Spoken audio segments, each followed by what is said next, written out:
So this particular Series 5 Y62 came to us already with the Harrop Supercharger kit installed, the exhaust system is installed. Still had the standard airbox on it, and it had a host of problems. It had a list of faults as long as your arm. Didn't make much power, nudging 200 kilowatts at the wheels when it first came to us. And it had some car park flash and dash that had been fired into it based on, oh, we've done a Harrop before, we can do a Harrop again, and it was disastrous. We actually started with a new ECU, just a complete standard ECU, and then began our tuning process from there.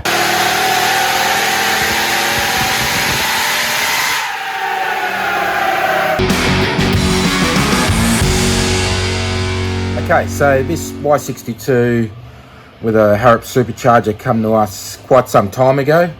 Had a few little issues, was done by someone else. Then the guy wanted a little bit more power, so it already come with a slightly smaller pulley than standard than what Harrop supply. So Harrop normally supply a 80mm pulley, which is around the 5-6 psi.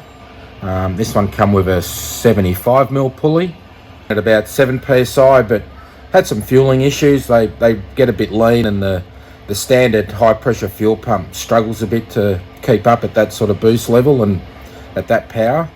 So we've since then gone to a 70mm pulley to try and get a bit more boost down in the low RPM. But obviously, knowing that we were going to have some fuel issues, we've decided to add a couple of extra fuel injectors into the blower, and we control that fully with the Unichip. We have full 3D control fuel injectors, so we can make them come on and off whenever we like. One of the beautiful things about this on a supercharger in particular is the cooling effect it has, the intercooling effect it has. By spraying fuel before the blower, it actually helps cool the intake air charge down, and that obviously gives you better power. But now also we've got the air-fuel ratio under control and running quite safe. The other thing that we also added, because we went down in the smaller pulley to try and get some bigger boost in the lower end, we didn't want to run the high boost at the high RPM. So what we've done is we've fitted one of our boost control solenoids, control that with a Unichip. It's obviously all pulse width modulated, full 3D graph. And what we're actually doing is basically manipulating the bypass valve. We are varying the open time of the boost solenoid, which enables us to basically adjust boost versus throttle position, RPM, and any other parameters we wish to do. It's like what a lot of the current model cars manufacturers are doing it.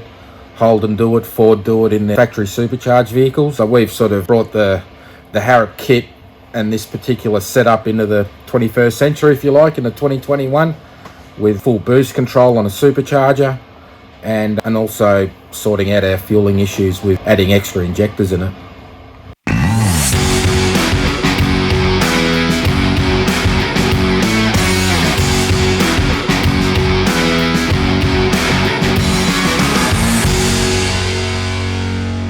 A bit serious with this supercharged Y62 V8 Patrol, and now the gains are starting to really show up. Now we're nearly at 300 kilowatts on these are big mud tyres, these are, so quite a good result.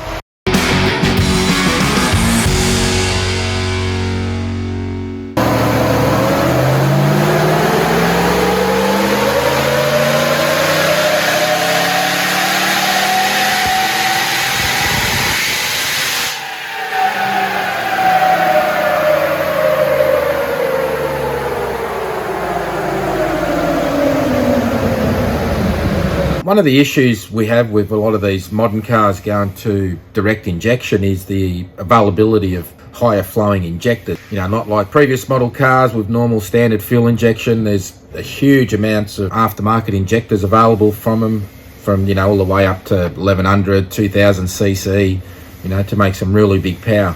Unfortunately, with the direct injection stuff, you know, the aftermarket hasn't really caught up a lot there in that department, so there's not much available in higher flowing direct injectors. With all the work that we did on our Kia to try and make really big power of adding a couple of extra injectors, obviously we have to fabricate all the fuel rail, the mounts, and we do that all in-house, and we control that with the Unichip. And we have full 3D control, and what that means is we can control it versus RPM and boost pressure, and then we've also got background compensations going on as well for temperature and things like that, and that's where the 3D control comes. That really allows us to push some higher power levels on these direct injection engines, where most other people would be limited. You certainly can't do anything like that by flashing the ECU, because you're still limited by the hardware, so the hardware being fuel injectors, fuel pump. So this just gives us a lot more flexibility and a lot more scope to grow with power level, which, you know, currently haven't been achievable.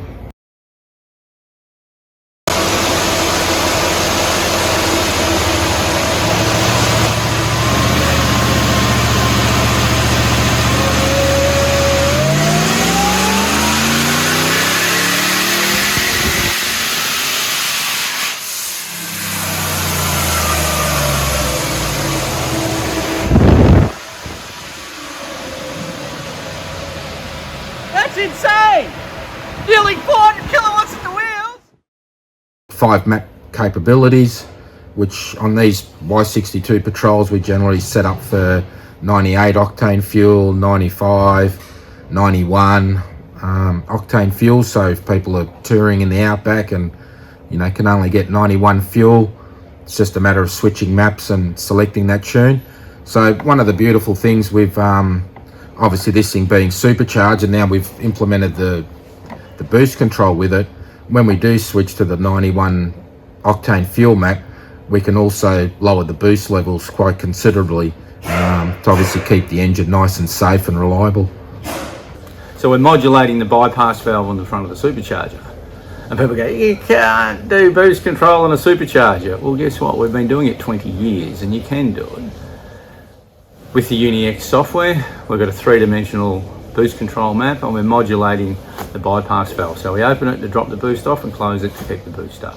And we've heard stories of guys that work in workshops but don't really know about dyno tuning, suggesting that the factory low and high octane tables are all you need. But in order for one of these to knock itself into the low octane table, it needs to detect a fair amount of knock.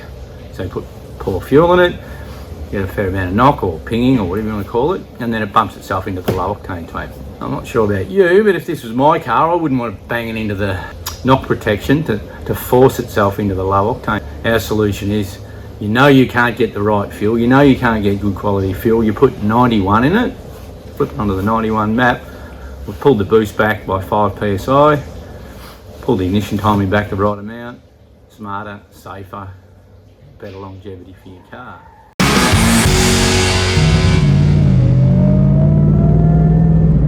How's that supercharger one? Oh yeah, sounds awesome, doesn't It sounds so good.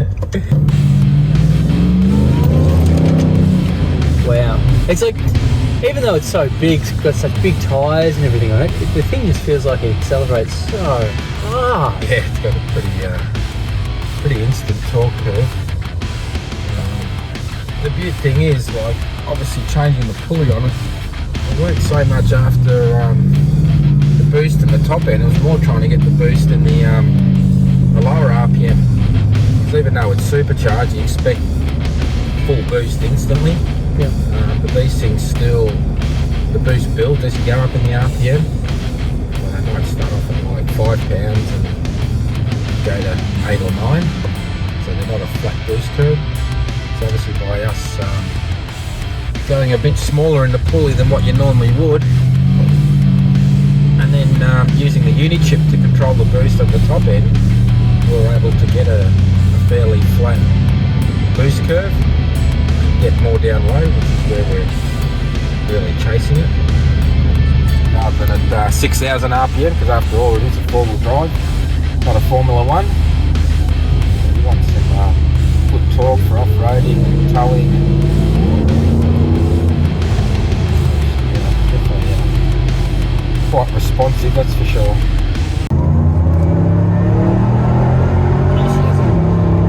Has a good torque steer, tries to yank the steering wheel out of your hands.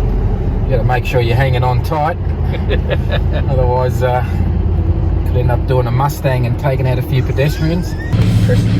Oh, it is. I'm sitting in the passenger seat, and it's the thing is just it really is. It's so impressive. I can't describe it. Going, I'm in a four-wheel drive. It's got 35s on it. Yeah. It's got everything bolted to it, and it's taking off like a. I don't know. Like an old Subaru WRX. Yeah, that's exactly what I was going to say. When I said like a dick. It's Old WRX. the thing just, it's like it squats and then just launches. Yeah. All four wheels. I just, yeah. Look at little cars, you just about drive straight over anything. Renault Megane in front of us, or you could just drive over it at the lights if you wanted to.